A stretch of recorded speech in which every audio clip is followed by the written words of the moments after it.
జై శ్రీరామ్, అందరికీ నమస్కారం. వెల్కమ్ టు న్యూస్ సెకండా. నేను మీ కస్తూరి శ్రీధర్. బంగ్లాదేశ్ గురించి ఒక ఇంట్రెస్టింగ్ వార్తనైతే ఒకదాన్ని తీసుకొచ్చిన.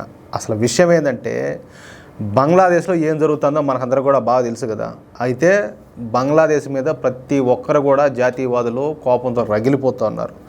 మీ ఆవేశానికి తగ్గట్టుగా ఒక విధంగా మీకు సంతోషాన్ని కలిగించే ఒక వార్తనైతే తీసుకొచ్చిన. ఇంకా అసలు విషయానికి వస్తా. ప్రస్తుతం బంగ్లాదేశ్లో ఎలాంటి పరిస్థితులు దాపురించాయో మనకందరూ కూడా బాగా తెలుసు. హత్యలు, మానభంగాలు, లూటీలు, దొమ్మీలు, దహనాలు ఇలాంటివి అయితే కొల్లలుగా జరిగినాయి బంగ్లాదేశ్లో. నిజానికి రిజర్వేషన్ల రద్దు కోసం అని రోడ్డెక్కిన ఈ విద్యార్థులు కేవలం అది ఒక నాటకం, బోటకం మాత్రమే. ఆ ముసుగులో ఏంటంటే ఇస్లామిక్ రాడికల్స్ ఈ ఘటనలన్నిటి కూడా పాల్పడినారనేది ఇదంతా కూడా బహిరంగ రహస్యం. దీని మూలంగా బంగ్లాదేశ్లోని ప్రజాస్వామ్య షేక్ హసీనా ప్రభుత్వం కుప్పగొలిపోయి కొత్తగా ఒక మధ్యంతర ప్రభుత్వం అయితే ఏర్పడింది. దీని గురించి అంతా మీకు తెలుసు. అయితే వీటన్నింటికి బయట శక్తులైనటువంటి అమెరికా, చైనా, పాకిస్తాన్ల కారణమైతే బంగ్లాదేశ్లో మాత్రం ఇంతటి విధ్వంసాలకు పాల్పడింది మాత్రం జమాతే ఈ ఇస్లామీ అనే సంస్థ. ఇది ఒక కరుడుగట్టిన జిహాదీ సంస్థ అన్నమాట. ఈ జమాతే ఈ ఇస్లామీ మూలంగానే బంగ్లాదేశ్లో పెద్ద ఎత్తునైతే అల్లర్లు చెలరేగినాయి. ఇప్పుడు ఈ అల్లర్లలో ఈ జమాతే ఈ ఇస్లామీ సంస్థ చలిగాంచుకుంటుంది. మీకు అర్థమైందా? చలిగాంచుకుంటుందంటే దాన్ని బట్టి మీరు అర్థం చేసుకోండి. హిందువుల మీదటికి ఈ అల్లర్లన్నిటి కూడా టర్న్ చేసి హిందువులను ఒకవైపు ఊచకోతలకు వస్తూ ఉంటే, ఆడబిడ్డలను అత్యంత దారుణంగా గ్యాంగ్ రేపులు చేస్తూ ఉంటే వీళ్ళు చూసి ఆనందపడిపోతూ ఉన్నారు. అసలు ఈ జమాతే ఈ ఇస్లామీ సంస్థ అంటే ఏంది? ఈ జమాతే ఈ ఇస్లామీ సంస్థ ఇదొక రాడికల్ ఇస్లామిక్ తీవ్రవాద సంస్థ అని చెప్పుకోవచ్చు మనం. 1971లో పాకిస్తాన్ నుండి బంగ్లాదేశ్ విడిపోతా ఉన్నప్పుడు బంగ్లాదేశ్లోని స్వాతంత్ర సమరయోధులను నరికి చంపిన తీవ్రవాద సంస్థే ఈ జమాతే ఈ ఇస్లామీ సంస్థ. మీకు అర్థమవుతుందా? పాకిస్తాన్ నుంచి బంగ్లాదేశ్ విడిపోయింది. ఆ విడిపోయినప్పుడు బంగ్లాదేశ్లో ఉండేటువంటి స్వాతంత్ర సమరయోధుల్ని నరికి చంపినారు. అంటే వీళ్ళు ఎవరికి సపోర్ట్ చేస్తూ ఉన్నట్టు? పాకిస్తాన్కు సపోర్ట్ చేసినట్టు, అంతే కదా. అంటే బంగ్లాదేశ్లో ఉంటా పాకిస్తాన్కి సపోర్ట్ చేసేవాళ్ళు. ఇలాంటి పొరంబోక మండలం మన దేశంలో కూడా ఉన్నారు కదా, అలాంటి వాళ్ళు అనమాట వీళ్ళు కూడా.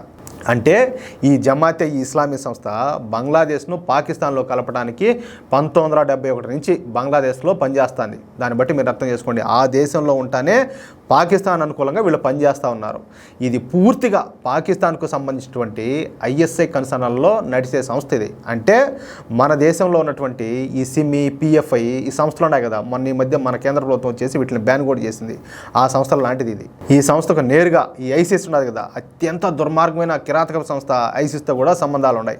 అటువంటి పూర్తిగా రాడికల్ భావజాలం కలిగిన ఈ జమాతే ఈ ఇస్లాం సంస్థపై బంగ్లాదేశ్లో 2011లో నిషేధం పెట్టింది ఈ షేక్ హసీనా ప్రభుత్వం. అయితే ఇప్పుడు విద్యార్థులు చేస్తున్న ఈ ఉద్యమాలను అడ్డం పెట్టుకొని ఈ జమాతే ఈ ఇస్లామీ సంస్థ మళ్ళా రంగంలోకి వచ్చింది. బంగ్లాదేశ్లో జరుగుతున్న అరాచకాలకు కర్త, కర్మ, క్రియ ఎవరయ్యా అంటే ఈ జమాతే ఈ ఇస్లామీ సంస్థే కారణం.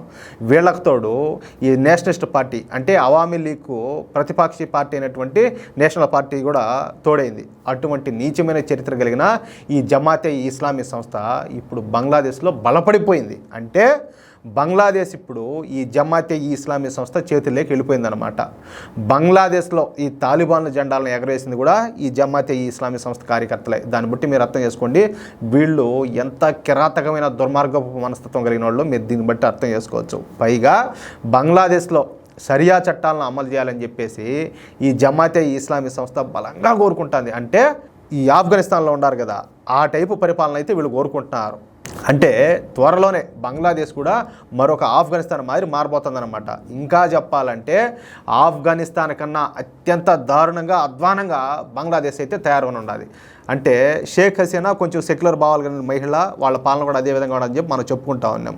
కానీ ఇప్పుడు ఆమె రాజీనామా తర్వాత, ఇప్పుడు మధ్యంతర ప్రభుత్వం ఏర్పడిన తర్వాత ప్రభుత్వం పూర్తిగా ఈ జమాతే ఈ ఇస్లామీ చేతుల్లోకి వెళ్ళిపోయింది. అంటే ఇంకా పతనం అయితే భస్మాసురుడు అంటారు కదా, వాళ్ళని ఎత్తిన ఓల్డే చేతులు పెట్టుకున్నట్టు బంగ్లాదేశ్ కావచ్చు, లేకపోతే బంగ్లాదేశ్ ప్రజలు కావచ్చు, వీళ్ళ ద్వారా వాళ్ళంతటా ఓల్డే భస్మాసురులు అయిపోయినారు. ఇంకా బంగ్లాదేశ్ చాప్టర్ అయితే క్లోజ్. ఇదే విధంగా కొనసాగితే పాకిస్తాన్ కంటే, ఆఫ్ఘనిస్తాన్ కంటే ఇంకా అధ్వానంగా, దరిద్రంగా తయారైపోతుంది ఈ బంగ్లాదేశ్. కానీ ఏ హిందువులనైతే అన్యాయంగా, దుర్మార్గంగా, దారుణంగా పొట్టన పెట్టుకున్నారో, బలి తీసుకున్నారో వాళ్ళందరినీ ఆడబిడ్డల అత్యాచారాలు చేసి వాళ్ళ గోడు పోసుకున్నారో వీళ్ళు మాత్రం ఖచ్చితంగా ఆ పాపం అయితే వీళ్ళని వెంటాడక తప్పదు. దానికి ఫలితం అయితే వీళ్ళు అనుభవించి తీరుతారు. అది కూడా ఈ జమాతే ఈ ఇస్లామీ రూపంలో. దీన్ని బట్టి మీరు అర్థం చేసుకోండి. ఈ వీడియోపై మీ యొక్క అమూల్యమైన అభిప్రాయాలను దయచేసి ప్రతి ఒక్కరు కూడా కామెంట్ రూపంలో తెలియజేయాలని చెప్పి కోరుకుంటూ, అలాగే ఈ వీడియో నచ్చితే దయచేసి లైక్ చేయడంతో పాటు ఈ విలువైన సమాచారాన్ని మీకు ఎంతమందికి వీలైతే అంతమందికి షేర్ చేసే ప్రయత్నం చేయండి. అలాగే ఇంతవరకు ఎవరైనా కూడా మన ఛానల్ సబ్స్క్రైబ్ చేసుకోకపోతే ప్రతి ఒక్కరు కూడా దయచేసి మన ఛానల్ సబ్స్క్రైబ్ చేసుకోండి. తప్పనిసరిగా ఆ బెల్ సింబల్ ఒకటి ఉంటుంది, ఆ బెల్ సింబల్ క్లిక్ చేశారంటే ఆల్ నోటిఫికేషన్స్ అని చెప్పేసి అది క్లిక్ చేశారనుకోండి, మేము అందించే ప్రతి వీడియో కూడా మీకు నోటిఫికేషన్ వస్తుంది. మేము అందించే ప్రతి వీడియో కూడా మీరు మిస్ కాకుండా చూసే అవకాశం ఉంటుంది. ప్లీజ్ సపోర్ట్ చేయండి. జై శ్రీరామ్.